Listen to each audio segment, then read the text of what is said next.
在家也可以实现恰巴塔自由，多做出点来当早餐吃，特别方便。虽然不如人家店里卖的，但是能满足咱家自己吃。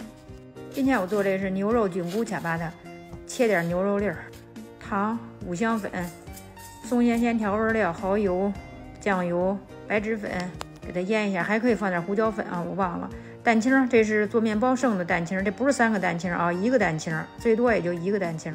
淀粉、盐，最后再来点油，给它抓匀了，放一边腌会儿。买了2种菌菇，一个是95块钱一斤，一个是60块钱一斤，20块钱就买不点儿，这就是10块钱的一半。提前泡好了，攥干了水，这个不用切太碎。平底锅倒油，油的多少随自己。油热，把这个牛肉粒倒里，这个也不用放其他的调料了，腌肉的时候都放了。变色之后，把这个菌菇倒里，炒断生，这样就可以了，放一边。这个是头天晚上做的波兰种，我这是3份的量啊。这个就是高筋面粉加水加酵母和拢匀了，放室温下1个小时，然后放冰箱隔夜。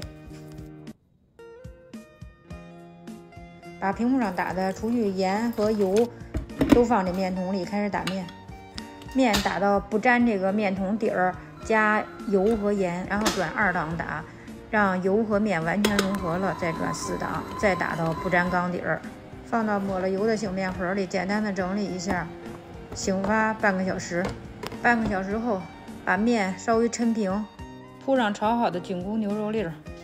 这都是啥菇也不知道，真叫贵，比牛肉还贵。然后把它卷起来，翻个面儿，扣上盖子，再醒发半小时。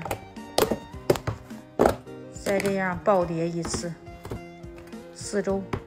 往里折，扣上盖子，再醒发1个小时。面垫上撒面，然后这面上呢也撒一层干面，把面扣出来，面尽量整理的平整一些，然后平均分成4份儿，稍微整理一下。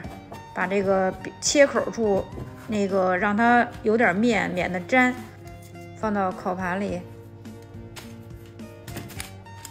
中间这褶儿给它折一下，放到醒发箱里30度，再发酵40分钟。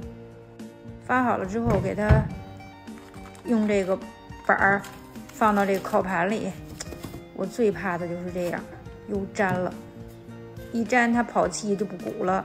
放入提前预热好的烤箱，上火210，下火220，烤18至20分钟。时间和温度还是根据个人家烤箱定。刚出炉的外壳是特别硬的，里边是特别软的。